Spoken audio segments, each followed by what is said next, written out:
Bismillahirrahmanirrahim. Assalamualaikum warahmatullahi wabarakatuh. Semangat pagi anak-anak, semoga senantiasa sehat dan terus semangat untuk bertolabul ilmi ya. Meskipun kita tidak secara langsung, semoga ini tidak mengurangi rasa semangat kita untuk terus belajar dan belajar. Ya baik, perkenalan dulu ya, nama saya Anissa Agustanti. Saya mengampu bimbingan dan konseling, insya Allah akan membersamai teman-teman di kelas 11 Akhwat baik IPA maupun IPS dan kelas 11 IPS baik Ikhwan maupun Akhwat gitu ya. Lanjut, pastikan ketika kalian mengikuti daring bimbingan dan konseling 100%, apa itu 100%?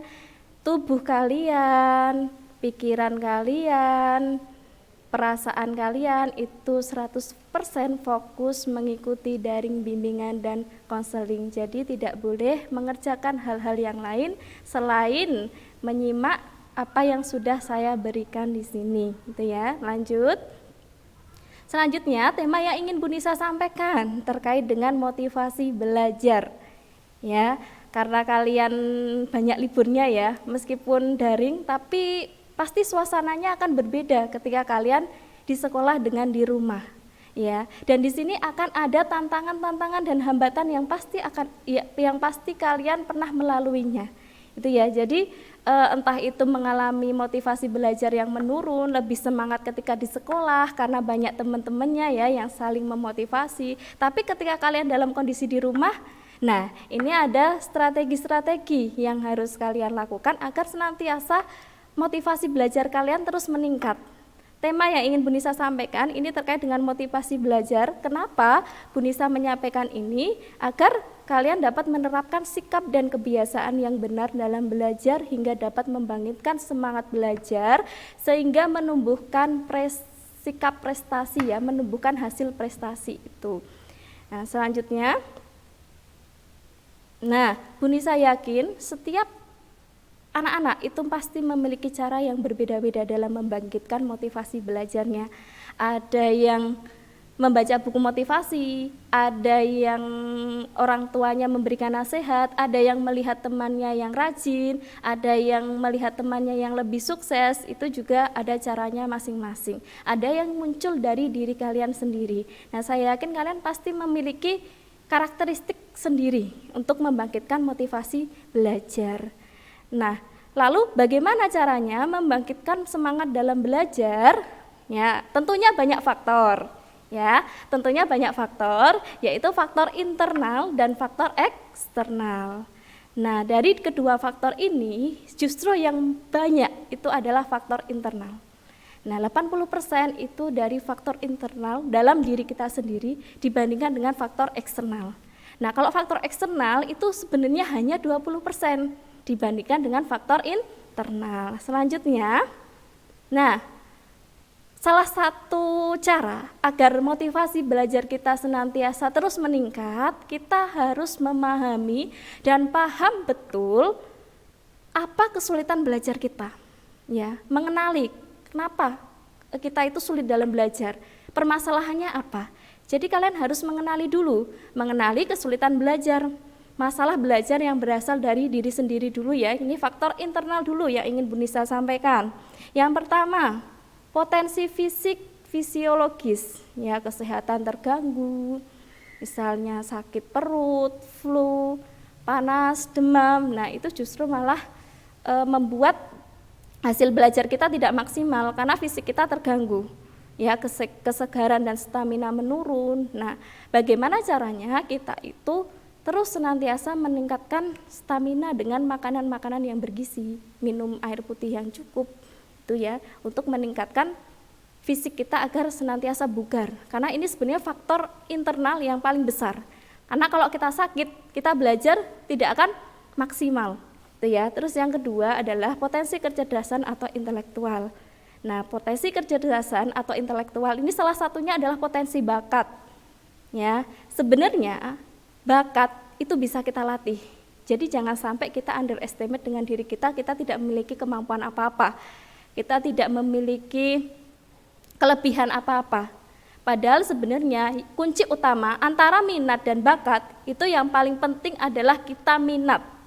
Kalau kita minat, kita lakukan secara terus-menerus, kita latih secara terus-menerus, itu akan menjadi bakat. Jadi jangan sampai kita itu menjudge diri kita sendiri, saya nggak bisa matematika, saya nggak bisa hitung-hitungan, saya nggak bisa hafalan, itu semua bohong gitu ya. Jadi kalian pasti bisa ketika kalian melakukan secara terus-menerus, kuncinya adalah kalian harus berlatih gitu ya.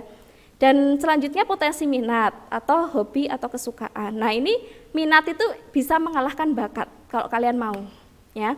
Terus selanjutnya potensi kreativitas. Yang tadinya kalian monoton hanya mencatat terus atau bahkan malah nggak punya catatan gitu ya, itu namanya kalian nggak kreatif ya. Jadi bagaimana caranya kalian memunculkan potensi kreativitas kalian?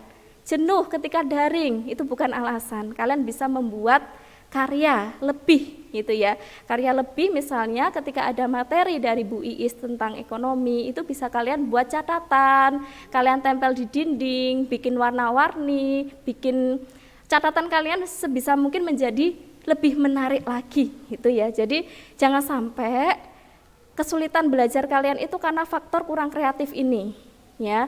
Apalagi sampai hilang tenggelam ya, hilang tenggelam dalam pembelajaran daring ya, kurang kreatif dalam bertanya, pasif. Jadi sebisa mungkin kalian proaktif ya, aktif entah itu dalam mendengarkan, dalam menulis ataupun dalam menghafalkan serta mengaplikasikan apa yang sudah ilmu kalian dapatkan. Selanjutnya potensi emosional. Nah, potensi emosional ini juga mempengaruhi hasil belajar. Kalau kondisi emosional kalian itu negatif itu misalnya salah satu contoh, kalian memiliki rasa jengkel, sedih, marah, kecewa. Kalau kalian dalam kondisi emosi yang seperti itu, kalian belajar itu tidak akan maksimal karena yang kalian fokusnya pada emosi kalian, bukan pada belajar apa yang kalian pelajari. Itu ya. Jadi sebisa mungkin selesaikan emosi-emosi negatif itu menjadi emosi positif. Selesaikan dulu masalah kalian. Kalau kalian tidak bisa menangani masalahnya sendiri, itu bisa curhat ke teman yang dianggap percaya, bisa ke guru yang wali kelas juga bisa, guru BK juga bisa, ataupun ke orang tua. Intinya selesaikan dulu emosi kalian sehingga menjadi emosi yang positif, baru kalian siap untuk belajar. Itu insya Allah akan membantu hasil belajar kalian itu secara maksimal. Terus selanjutnya, daya juang, jangan mudah menyerah, pasrah, dapat nilai sekian, tidak sesuai dengan harapan, ya sudahlah memang kemampuan saya seperti ini, itu bukan alasan. Dievaluasi lagi, apa yang terjadi dengan belajar saya, kenapa kok saya hasilnya tidak sesuai dengan harapan, itu diulangi lagi, dicari kesulitannya itu apa. Oh ternyata waktu belajar saya sistem kebut semalam, SKS, nah itu tidak akan maksimal juga belajarnya. Nah kalian cari ya, insya Allah kalian semua punya potensi ya, punya kelebihan masing-masing dan tidak ada anak yang tidak bisa, tidak ada anak yang bodoh, semuanya bisa asalkan terus berlatih. Nah Selanjutnya potensi spiritual atau keimanan. Nah ini yang paling utama, karena tanpa tangan-tangan Allah kalian hasil belajarnya pun juga tidak maksimal. Usaha dengan belajar berlatih, maka Allah akan menuntun kalian sehingga hasil belajar kalian itu bisa maksimal. Itu juga berkat Allah yang paling utama. Jadi perlu adanya kalian meningkatkan spiritual kalian, meningkatkan keimanan kalian untuk terus gitu ya. Jadi jangan sampai porsi spiritual dengan porsi belajar kalian itu jomplang itu ya. Maksudnya 80% kok belajar ya, yang 20% kok spiritual. Jadi berimbang 50%. Kalau bisa porsi spiritualnya ini lebih dilebihkan ya. Karena pasti semuanya itu ada tangan-tangan Allah. Dilalah ketika kita mau belajar itu apa yang kita tekunin itu malah akan keluar di ulangan, akan keluar di tes. Nah itu ya, itu karena apa? Karena Allah yang sudah menuntun kita. Nah selanjutnya penguasaan keterampilan teknik belajar ya. Jadi karena kurang variatif, kurang efektif sehingga itu mengalami terjadinya kesulitan dalam belajar. Gitu ya. Jadi sebisa mungkin kita memaksimalkan indera yang sudah kita miliki, tangan, kaki, mata, Ya, untuk apa? Untuk memaksimalkan belajar kita tentu saja sesuai dengan apa? Sesuai dengan gaya belajar. Nah, kalau visual kan dengan mata, memperindah tulisan, auditori dengan pendengaran, berarti sambil kalian bertanya dan menjawab sendiri itu sangat membantu sekali untuk tipe-tipe belajar yang auditori. Yang terakhir adalah kinestetik. Nah, ini misalnya butuh jalan-jalan, tidak masalah, jalan-jalan sambil jalan sambil membaca, menghafal itu tidak masalah, kalian terapkan untuk belajar. Nah, ini perlu kalian ketahui juga gaya belajar kalian itu masuk kemana. Jangan sampai salah. Saya sebenarnya visual, tapi kok malah menerapkan gaya belajar auditori, hasilnya pun juga tidak akan maksimal. Terus metode belajar yang tidak variatif dan kurang efektif. Terus selanjutnya manajemen belajar itu juga perlu. Manajemen belajar ini kaitannya dengan manajemen prioritas. Jadi kurangnya skala prioritas antara belajar, bermain, ngobrol, itu juga menimbulkan kita itu hasil belajarnya tidak maksimal. Jadi kalian harus memanage ketika di rumah itu antara ngobrol dengan keluarga, antara makan, belajar itu harus porsinya seimbang.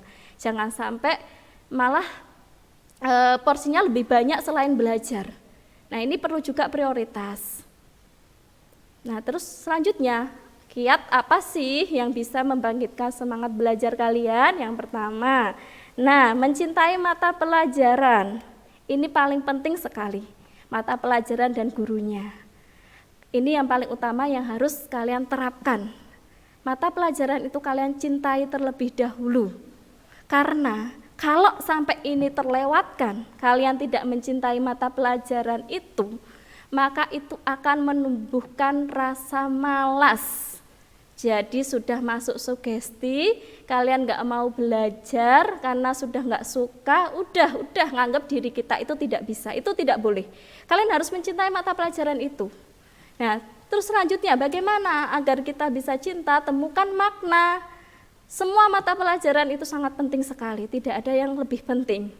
Nah, pastikan, yakinkan pada diri kalian bahwa mata pelajaran itu semuanya penting untuk masa sekarang dan masa yang akan datang, gitu ya. Apapun mata pelajarnya yang kalian terima itu insya Allah akan bermanfaat untuk kalian. Ya, nggak boleh ada yang jomplang disepelekan satu sama lain, tidak boleh seperti itu. Ya, semuanya harus disamakan, kalian harus belajar. Ya, terus selanjutnya menjaga fisik dan psikis itu juga perlu. Minum air putih yang banyak tadi sudah ya. Makan makanan yang bergizi, kurangi MSG dan micin sejenisnya gitu ya, sebisa mungkin mengurangi. Karena ternyata ketika kalian kebanyakan micin MSG itu bisa menurunkan daya konsentrasi dalam belajar. Itu ya. Terus selanjutnya menciptakan suasana aman dan nyaman. Nah, kalau di rumah nih, kalian punya kamar pribadi ya, kamar pribadi, ciptakan suasana yang senyaman mungkin. Kalian bisa men-setting sendiri, lebih leluasa malah menyetting sendiri, ada kata-kata motivasi di dinding, itu juga boleh. Jangan sampai kamar jadikan tempat belajar, tapi kok pencahayaannya redup, ngantuklah kalian di dalam kamar. Ya, selanjutnya canangkan target kecil dan beri selamat diri kamu ketika target itu tercapai. Perlu adanya kita itu reward, ya, reward terhadap diri kita sendiri ketika kita sudah mencapai target tersebut, ya. Terus selanjutnya pilih waktu terbaik. Waktu terbaik ini kalian tinggal milih mau yang seperti burung pipit atau seperti burung hantu. Nah, kalau kalian memilih lebih efektifnya burung pipit, tidak masalah. Burung pipit itu di waktu pagi hari, ya, habis subuh boleh. Saya lebih fresh habis subuh atau sebelum subuh, itu sangat boleh sekali, ya. Terus kalau burung hantu, ya sekitaran jam 7:30 ke atas ya, tapi jangan sampai kalian membebani diri kalian sendiri. Maksudnya membebani diri kalian sendiri itu seperti apa?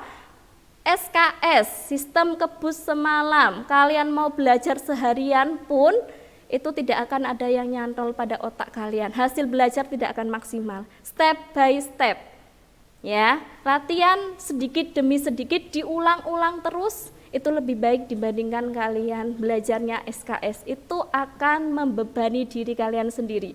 Ya, sebisa mungkin dihindari yang berkaitan dengan merugikan diri kita sendiri. Terus selanjutnya, tetap aktif. Jangan sampai hilang ketika dihubungin guru tidak aktif, tidak ada tanggapan, jangan sampai itu terjadi eman-eman. Ya, eman-eman sekali kalau sampai kita itu tidak proaktif. Bikin catatan itu sangat penting sekali. Apa yang disampaikan guru, kalian mencatat, itu penting sekali untuk kalian pelajari terus-menerus. Kalian ulangi terus-menerus. Garis bawahi, warnai kalau perlu, ya. Kalau ada gambar diagram ya dibuat semenarik mungkin. Uji diri dengan pertanyaan. Maksudnya uji diri dengan pertanyaan adalah kalau tipe-tipe soal yang hafalan. Nah, kalian baca satu bab. Baca berulang-ulang, kalian bikin soal sendiri, jawab sendiri, tentunya tanpa melihat teks, ya. Jadi kalian membuat pertanyaan, jawab sendiri terus seperti itu. Kalau ada jawaban yang salah, berarti kalian belum menguasai bab 1. Intinya kalian terus mengulang. Bab 1 belum menguasai, berarti harus terus belajar itu. Ya, targetkan hari Senin misalnya saya harus menguasai PPKN dan matematika. Nah, kalau mapel-mapel eksak itu bisa kalian latihan soal. Nggak bisa eksak kok hanya membaca saja. Butuh latihan, ya. Jadi kalau membaca tidak bisa. Terus selanjutnya gunakan cantolan memori. Perlu diingat, pengingat kita itu sedang belajar apa gitu ya, hari ini sedang belajar apa, harus belajar apa, misalnya hari ini saya harus belajar matematika dan mapel apa, sejarah misalnya. Nah, itu perlu ada cantolan memori. Misalnya hari Senin sudah sejarah matematika, hari Selasa bisa fisika ataupun ekonomi, nah dan seterusnya. Itu kalian perlu menggunakan cantolan memori itu sebagai pengingat. Terus selanjutnya menghindari pikiran kecil yang mengganggu. Pikiran kecil itu masalah-masalah kecil, masalah-masalah sepele. Kalau ahwat biasanya, wah cucianku menumpuk gitu ya misalnya. Nah, itu perlu diselesaikan dulu cuciannya sehingga kalian bisa fokus. Terus selanjutnya, jika kalian sudah siap belajar, maka harus bersih dari pikiran yang mengganggu. Ya, sebisa mungkin kita fokus, pikiran-pikiran yang mengganggu, masalah-masalah yang mengganggu itu sebisa mungkin diselesaikan dulu. Alat tulis, buku yang mendukung tersedia dan tersimpan rapi. Jangan sampai daring sudah dimulai, daring ya, bukan darling ya. Daring sudah dimulai tapi kok kalian malah tidak mempersiapkan apa-apa. Ya, buku, alat tulis tidak ada di depan kalian sehingga sudah dimulai Zoom-nya, kalian malah sibuk mencari alat tulis. Jadi siapkan alat tulis, siapkan buku, ya tentunya yang sesuai dengan mata pelajarannya. Terus nah ini ya, karena banyak orang yang membuang waktu yang berharga untuk mencari-cari alat tulis. Relaksasi untuk menghindarkan kejenuhan. Nah misalnya saya kok jenuh belajar terus, relaksasi enggak masalah. Ya olahraga dikit-dikit, tarik nafas lewat hidung, keluarkan lewat mulut, itu akan membantu kita menjadi rileks. Ya, tapi jangan sampai relaksasi kok sampai ketiduran. Nah itu namanya tidur, istirahat, bukan relaksasi ya. Terus selanjutnya, nah ini sudah, terus lanjut, ruang belajar terang dan cukup oksigen. Pastikan lampu terang benderang, bukan redup, kalau redup nanti ujung-ujungnya tidur. Perhatikan pencahayaan, perlu berlatih konsentrasi, senam otak kanan, otak kiri itu juga bisa. Ya, berlatih dan berlatihlah memusatkan perhatian ketika belajar, fokus tujuan kalian apa. Besok tidak ada UN, justru malah prosesnya yang akan dinilai untuk masa depan kalian. Ya, jadi justru malah lebih berat. Ya, jadi harapannya tetap semangat untuk belajar. Perlu belajar dari kata mutiara orang sukses. Nah, selanjutnya faktor-faktor yang harus diperhatikan dalam meningkatkan motivasi belajar. Yang pertama adalah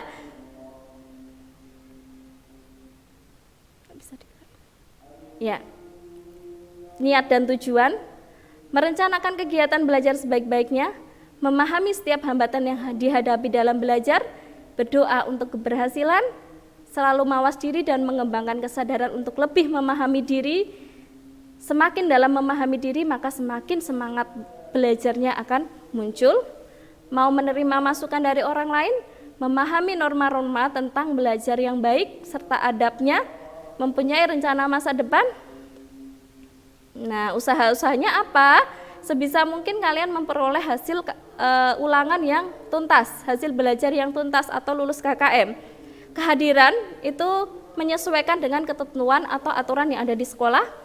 Yang ketiga, konsentrasi belajar baik di rumah maupun di sekolah. Kalau sekarang kan kalian kondisinya di rumah, berarti konsentrasi, fokus, pusatkan perhatian, gitu ya. Terus yang keempat, kesehatan fisik ini juga sangat penting sekali. Kelengkapan catatan pelajaran. Nah, yang terakhir adalah tanggung jawab terhadap tugas apa saja yang diberikan oleh guru. Selanjutnya yang terakhir adalah terus semangat, berlatih terus menerus, dan jika kalian itu malas atau tidak bersemangat, rasakanlah semangat orang tuamu yang tak akan pernah lelah berjuang untukmu. Mereka bekerja untuk diri kalian, kalian juga harus semangat. Ya, hiburlah orang tuamu dengan kemandirian dan kesuksesanmu, jangan bebani mereka dengan kemalas-malasanmu. Semoga bisa bermanfaat dan insya Allah nanti Bu Nisa akan ada penugasan di Edu Fikri, bisa kalian lihat dan bisa kalian kerjakan, tidak sulit. Itu tentang diri kalian saja. Ya, itu saja, semoga bisa bermanfaat. Wassalamualaikum warahmatullahi wabarakatuh.